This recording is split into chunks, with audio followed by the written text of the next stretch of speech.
Hi, good morning, Josephina. You there? Hi, sorry, I'm just trying to get my, oh, it says I'm not able to start my video. Is that correct? I promote you to a panelist. Yeah, okay. Or make a co-host. Okay. I guess panelist and co-host is not the same thing.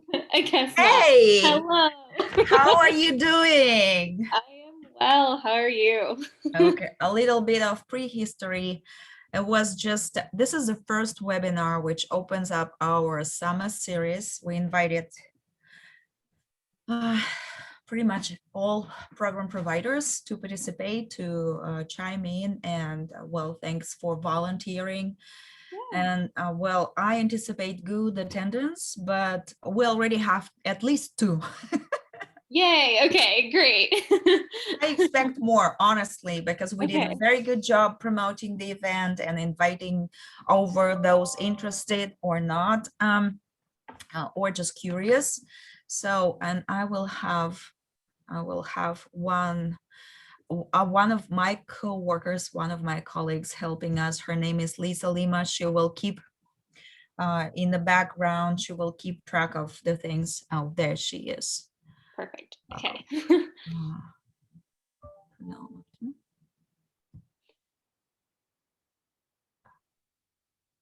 Lisa, are you there?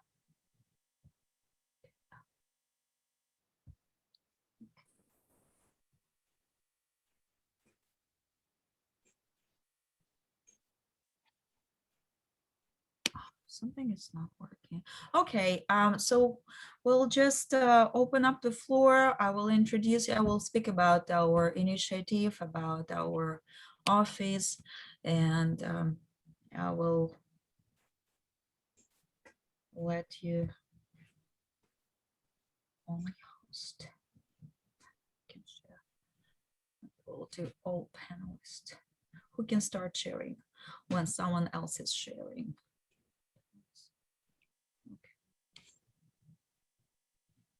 Okay, we have already 5 attendees. Lisa, please let me know. Can you hear us?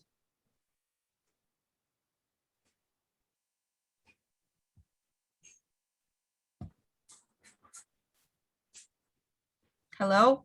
I think she's writing in the chat. Yes, loud is clear. Okay. Oh, thank you. Oh, no, wait.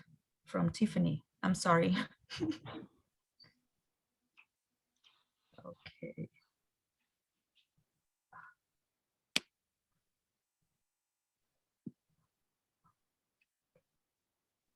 Samantha. Okay. Okay, guys. Well, seems like you can hear us. We are about to start. It's just some housekeeping items. I would love to suggest you all leave your names and your student IDs, UHCL IDs in the chat box. I appreciate that in advance.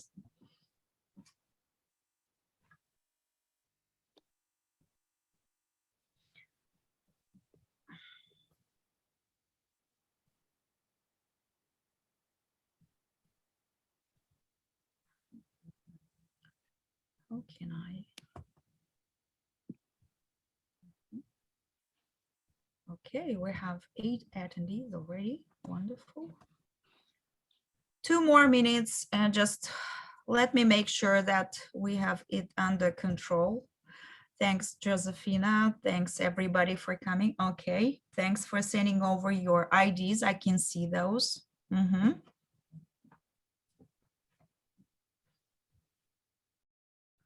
I can see some of those who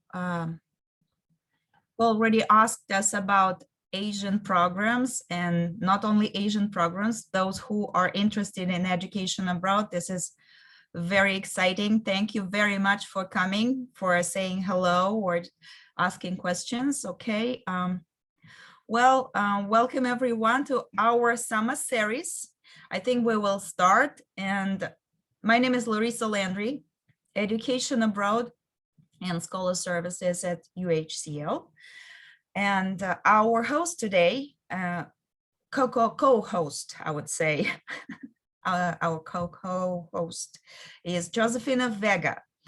Josefina represents today TIAN, the Global Network of Education Abroad, and she has been with TIAN Campus Relations team for 3 years, and she is also lead of TIAN's Scholarship Committee, and she has, if you have any questions about application process after this, you can ask Josefina. So that said, let me just give the floor to Josefina, and thanks again for coming over. Let's learn about education abroad in Asian direction, in Asian region. Okay, thank you very much. Yeah, thank you for the introduction. I'm just going to go ahead and share my screen so I can show you a presentation.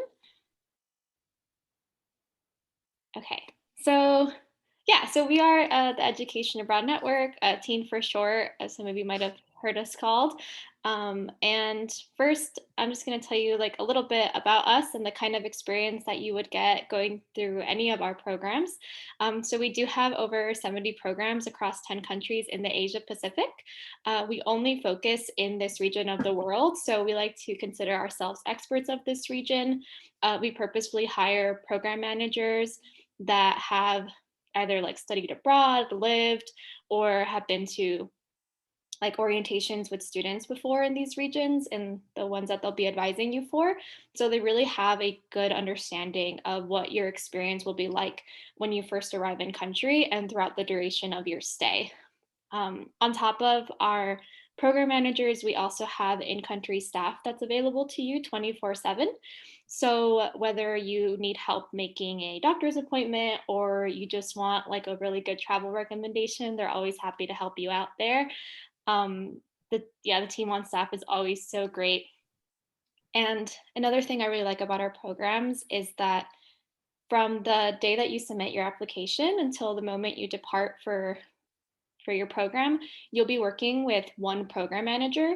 So any questions that you have, whether it's related to your housing, your visa, anything like that, you'll know exactly who to ask. You won't be bounced around to different people. They'll be able to guide you and assist you with any questions that you have throughout the process, because we understand it can sometimes be stressful.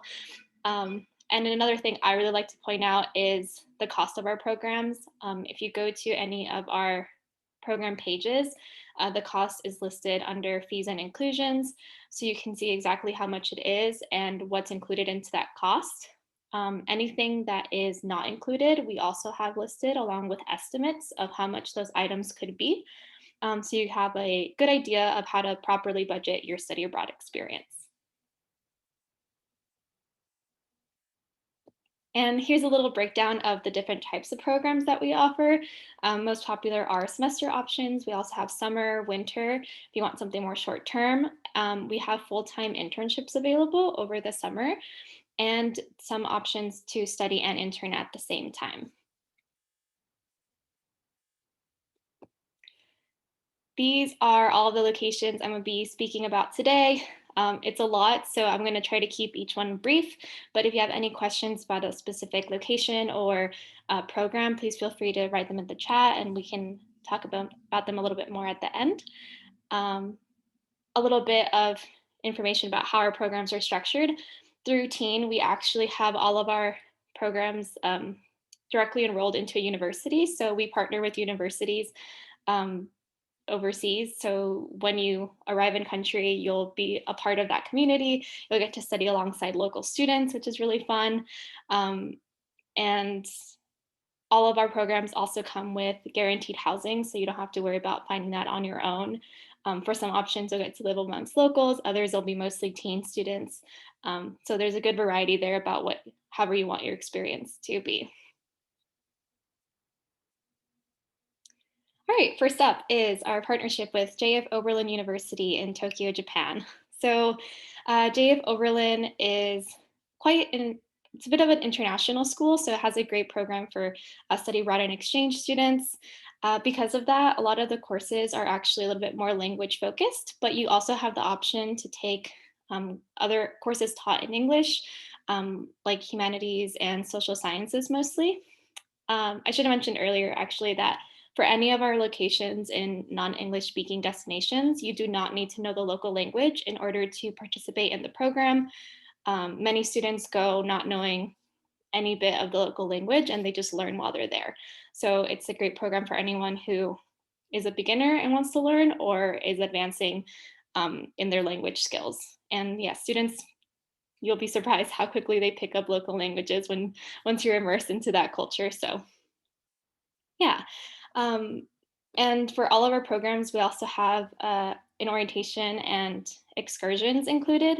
So for our program in Tokyo, we have like traditional tea ceremony that we do with you, sushi making, day trips to Mount Takao. Please, sorry, excuse me if I mispronounced that. But yeah, just little ways to get you guys more integrated into your program and into the city itself. Next up, we have Fudan University. Fudan is a very prestigious institution in China. It's consistently ranked top 3 and #1 in Shanghai. So lots of students really like it for that reason. It is a very well known for its business school. So a lot of students like to go. Any business student that comes up to me, I always recommend this program to them. Uh, it also has an option for you to intern alongside your semester. So if you're interested in doing an internship while studying abroad, this is a very good option for you.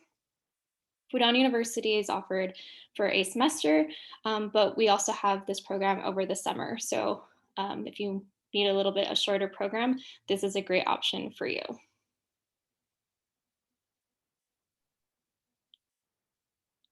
Moving right along to Korea, we actually work with 3 different universities in Korea, so lots of different options for anyone interested in this location. First up is Korea University. Korea University is part of the Sky Schools in Korea, which is basically the Ivy League equivalent. So again, another very prestigious institution. A really cool thing I like about our career programs is that you actually get a local Korean student to help you throughout your semester. So in Korea University, they are called Kubas. Students sometimes get to live in the same dorms as them, but a lot of the times Kubas are just there to help guide you and integrate yourself into Korea University and Seoul in general, take you to local coffee shops, study spots, that kind of thing. A lot of students get really have a strong connection with their Kuba. So I think it's a really good way of learning the language and again, integrating yourself into Seoul. Korea University is located not too far from the city center, but it is a little bit more of a neighborhood area. So it's a little bit more quiet. The locations around it are designed for students, basically. So that's something good to know when looking at this program. And that's a little bit of a contrast to our program at Hanyang University, which is a little bit closer to the city center. So it's a little bit busier, a lot of more places to go out to restaurants and that kind of stuff to go out and enjoy. But both are very easy to get to. Like public transportation is great in Seoul. Hanyang University has similar courses available as Korea University, but it's a little bit less competitive to get the courses. So if you have a very specific course that you need to take, I do recommend taking a look at Hanyang University, just because it might be a little bit easier to get you into that course. And last in Korea, we have Busan National University in Busan. Busan is a big city, but compared to Seoul, it can look quite small. So this program is we mostly recommend it to students who like to go a little bit off the beaten path, maybe a little bit are more independent. This is also our only program that offers a meal plan included into the cost. So if that's something that is of interest to you, or a concern, this is a great option to look at. Although from what I hear in Korea, it's quite cheap to just eat out and go to restaurants that are conveniently located. So I'm pretty sure that won't be a problem no matter which option you pick. Right, moving right along to Singapore. Singapore Management University is the university we partner with. It is a very young institution, as you see here, but it's also very well respected and known for its business program. With Singapore just being such a thriving city, yeah, it just makes sense. It's also English speaking Asian country, so students find it really easy to get along the city and kind of integrate themselves a little bit easier into this program. So again, just a very good option if you want somewhere where you can feel like you start running right off the jump. So, and RMIT Vietnam in Ho Chi Minh City. So RMIT is actually a university that first started in Melbourne, Australia. They had a high demand of Vietnamese students, so they decided to open a campus in Vietnam in Ho Chi Minh. So because of that, this program has a little bit of an Australian structure of education, but with an emphasis in Southeast Asian culture. So because of that, you will be amongst other Vietnamese students, but potentially could also have a couple of Aussies running around there with you as well. It is mostly focused on design and business and communications. So this is a great program for anyone who really wants to emphasize on this or wants to advance their skills.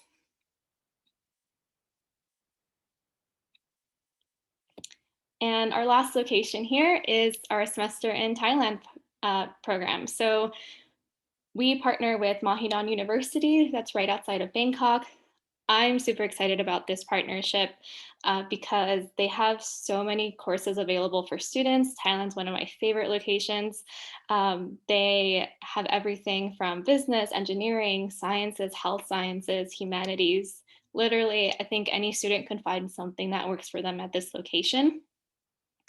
And because it's a very international school, again, you could be amongst other Thai students, but also get to experience being around people from all over the world. So this is a program I'm very excited about, and I always highly recommend any student to look at it if they're looking for a program in Asia that's also very affordable. And our Thailand program is actually, apart from Japan, the only one that doesn't have a summer option at the university. So we actually created our own summer in Thailand program based in Chiang Mai. So for this program, it's actually a traveling study abroad program. There are 2 sessions available for either 3 or 6 weeks, and you'll get to study and different types of courses, 1 course per session. So a lot of the popular ones are holistic health and wellness, tourism, sustainability. And these classes tend to be a little bit more introductory level. So it's great if you want to fulfill a general education course, or if you are majoring in these subjects and you want hands-on experience, this is also a really great course for those students. So that was a little general overview of each of our programs in Asia, but I did just quickly want to focus on scholarships. I am scholarship lead, so I really do find this very important to share with students. At Teen, we offer 3 core scholarships. They are our Need, Merit, and Diversity scholarships. We understand that studying abroad is a little bit of extra steps that you do throughout your normal semester. We didn't want to add too much on top of that, so our scholarships are actually streamlined. 1 application to qualify for any of these scholarships. So if you feel like you relate to both need and merit, you just need to address both of those in your 1 essay, and you'll be considered for both. And if you apply by our full ride deadline, again, to any of these 3, you'll also be considered for the full ride that we give out once a year. So I always recommend students just apply early and take a shot at it. And we also have some university-specific scholarships. Those are funds that our partner universities overseas give to us because they really like the students that have been in their program, have been on their campuses before. So they want to encourage more students to come to their campuses on those programs. So again, one application, you'll be considered for any of these scholarships. Yeah, so just, studying abroad can be so stressful. There's a lot of steps and thought that goes into it. So we want to make sure that you consider the type of experience that you want to have, depending on, your major, the climate that you like, anything like budget, anything like that can influence the location you go to. So if you need help with that, just reach out. We can always help you out.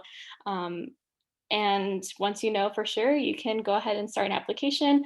Always go to your study abroad office first, but then you can go to teenabroad.org. There's always a giant apply now button on the top right hand corner, and you can start your journey to study abroad. Well, thank you very much, Josefina. And I would like to say a couple of words and give a couple of comments about this brief and very informative presentation. Thank you so much. Well, we invited Tien to give us this presentation because Tien is really one of the leaders in the education abroad in Asian Pacific region. Can you move back to that slide where we have the map? Yeah, of course. Yes, thank you. And I am just so impressed with how many, thank you so much, with how many programs, how many countries you can offer our students, and you can at least give the direction, what country and what universities are available. And I'm very encouraged to everyone who participate today at least go online and check the details of the programs, because Josefina gave you just the tip of the iceberg. But at the same time, I appreciate you speaking about the scholarships, meaning that all those directions are not cheap, but at the same time, you always have options of the scholarship with TM team, and you also have scholarship with UHCL, our International Education Fee Award. Don't forget about that. So don't be discouraged if you think, oh, it's great, but probably it's expensive, etc., etc.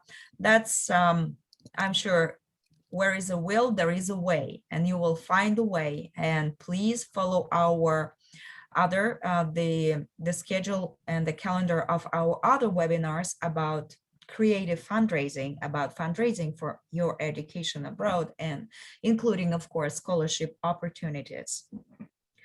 My question to you all, if you can send us a question to our chat box, or you prefer just to raise a hand and we will try to unmute you so you can speak with us. I know also that today we have one of the applicants. Samantha, are you still there? If yes, please give us a hello. One of the 10 applicants, Samantha, who is planning to go abroad and study in South Korea. And please give us some ideas how you selected the program, why you selected this program, and how is it going by far. You are halfway where? You are halfway there. I'm sorry. Hi, I'm Samantha. I chose South Korea because I actually was introduced to the culture by my aunt back in like elementary school. And then when I moved from New York to Texas, I met a group of friends that were also heavily involved. Yeah,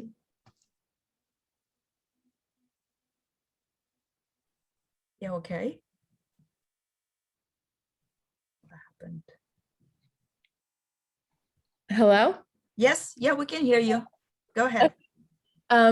So when I moved to Texas, I met a group of friends that were also heavily involved in the culture. And, you know, Houston has a huge Korean population.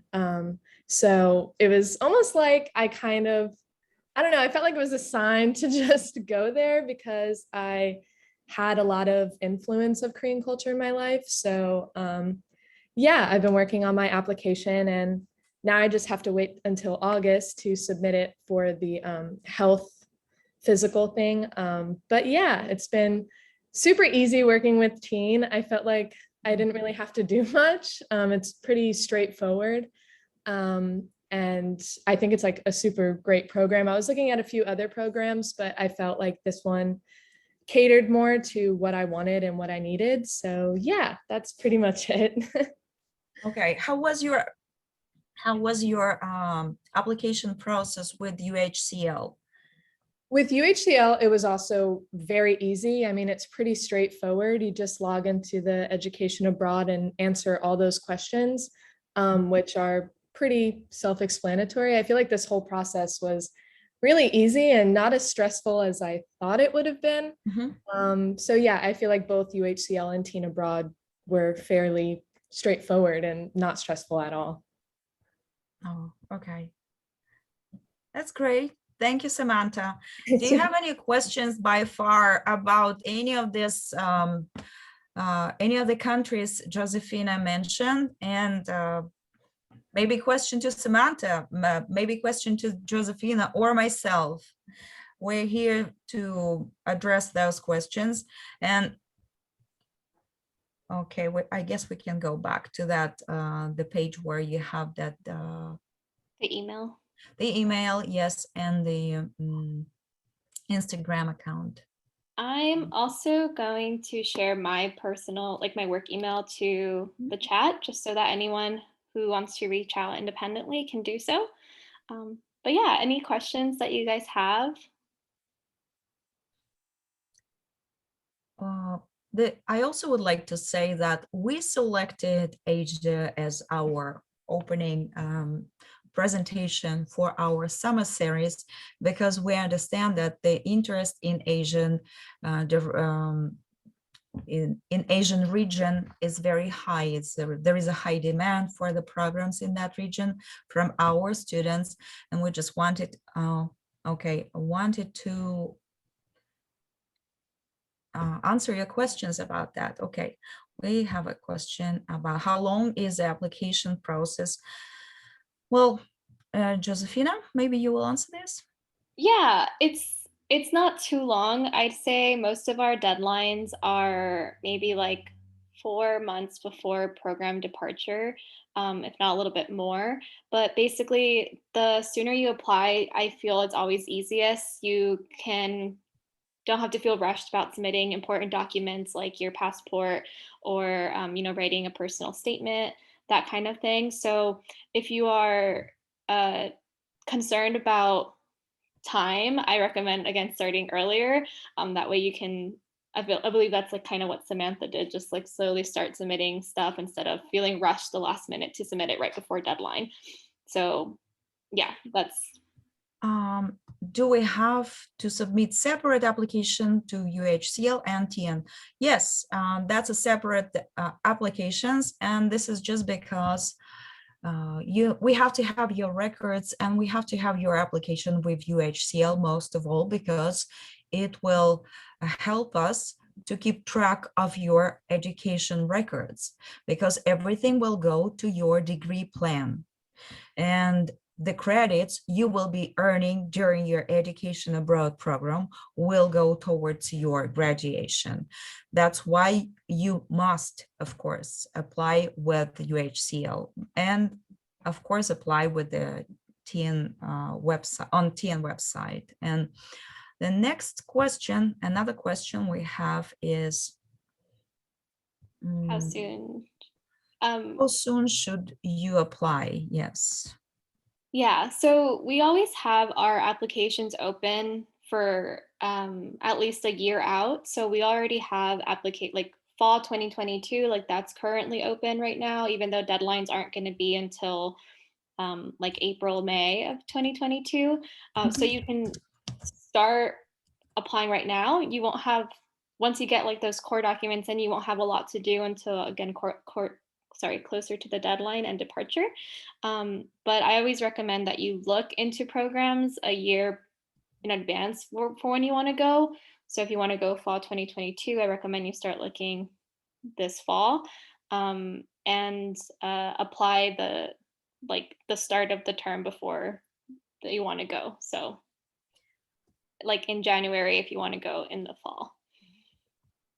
Okay, I hope it helps you with the application, planning your application. And also, yes, we will make sure that this recording is available on our website, not just slides, but entire recording presentation. Thank you so much for this question.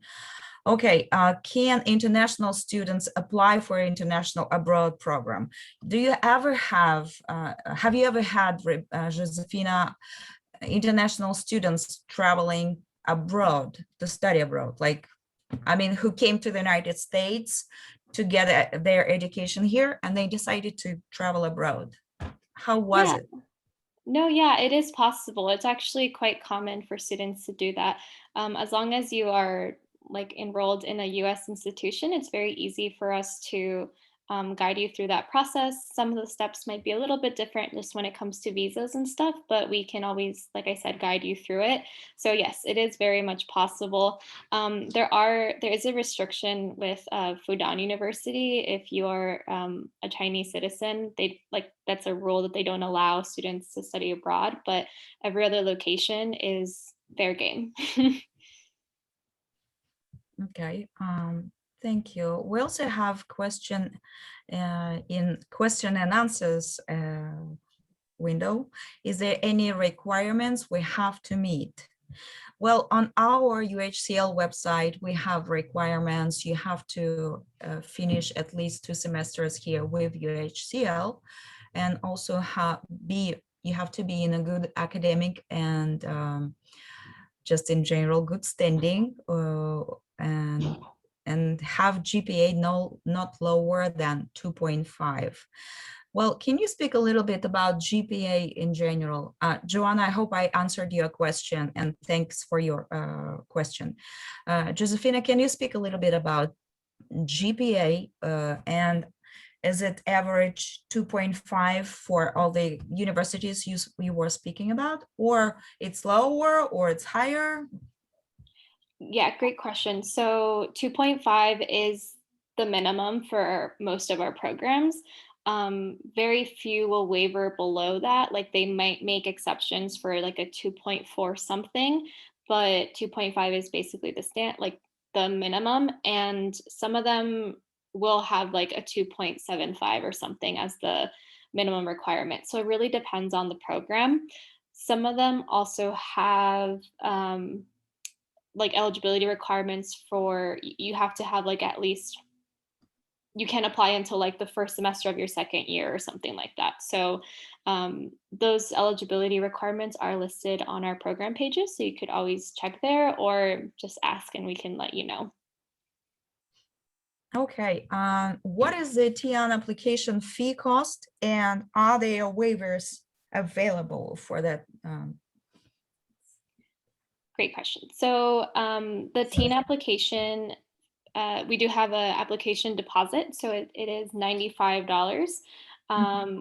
There aren't usually waivers. Depending on the circumstances in which students can't go, we might be able to do refund, but typically that's kind of our like students committing to the program, and we're going to be advising you and helping you from that moment forward. So that's kind of how we determine the seriousness of students' application. And yeah, that can be paid like as soon as you're comfortable with that. And then moving forward, there is oh, sorry, I just also want to clarify, it is a deposit. So that's not an extra fee that goes on top of your program charge. It goes towards the total cost of your program. So you don't have to worry about, it's not $95 extra than what's listed on the site. It's what's listed on the site is what the total is going to be. Okay, I think I'll have also, I missed this question. I'm sorry, Tiffany. If I plan to only have 2 more semesters at UHCL, is study abroad out of the picture for me? Well, I don't think so, because what is the shortest program available for students like Tiffany, Josefina? If she only has 2 semesters and she's running late, she's running out of time, and what's the shortest period of time she can apply and try for study abroad? Yeah, I mean, so for the fall, there we do still have like our Vietnam program open. So that would be an option if you're interested in that. But you know, a lot of students really don't want to study abroad in this their like last semester, but you know, it happens and students do it. So you could always apply for the spring. We also have, you know, short-term winter programs if you wanted to go for um, like a 3-week program, that's always an option as well. So in short, no, it's not too late. It is still an option as long as, again, depends on just the type of experience that you want to have. Some students also sometimes go the summer after they graduate. Like I mentioned earlier, we do have internships as well. It's very common for students to do an internship the summer after they graduate. So that could also be an option for you. Okay. What if you're planning on transferring to another school? Is this program still available or it is only at UHCL? We work with many universities across the US. So just depending on your school, if we're approved, then it is possible. Yeah, you can apply from UHCL, or if you're with another college here in Houston or Texas or any other state, because these programs are available country-wise. Also, I always encourage, if you travel, if you are planning your education abroad, make sure you talk to your friend about it. And like we have examples like that when two students are planning their trip together. It's way more fun, way more easier. You are sharing costs, you are sharing fun, you are sharing great memories. You are becoming very good friends. So think about that. Bring your friend and start application together. Okay? Yeah. It's also fun if you're a friend, like if you go to different locations, you can like visit each other too. So that is also something that I tell students. I'm like, maybe like, you know, you could be in South Korea and they could be in Japan and then you can visit each other. So um, yeah, definitely more fun to apply with a friend. Okay, thank you very much, everybody. I really admired how you express your interest, and I left in the chat box our email address, and please make sure shoot us an email, let us know that you are interested and you are ready to apply. Please make sure that you also have Josefina's address, and make sure that if you all of a sudden in the middle of the night today, you are like, oh my God, I forgot to ask her the question that I wanted to. Okay, make sure that you ask that question and you have it answered. Otherwise, just let us know what you think, and make sure that you attended our other seminars about other webinars, I'm sorry, about other programs, other directions, except Asia. We will be also speaking about Europe. We also will be speaking about business programs, the internships, and of course, scholarships. As Josefina and I were speaking, that this is a very important factor.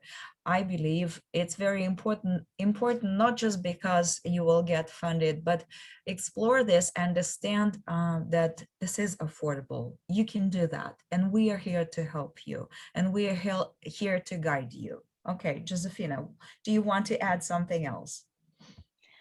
I mean, no, nothing that you haven't already said. I agree. It's so important to, you know, try your best at the scholarships. A lot of students get intimidated, like, oh, I won't get anything. But you'd be surprised, like, how many scholarship organizations are out there just wanting to fund your study abroad experience. So don't be shy, go for it. And yeah, if you need help, reach out as always.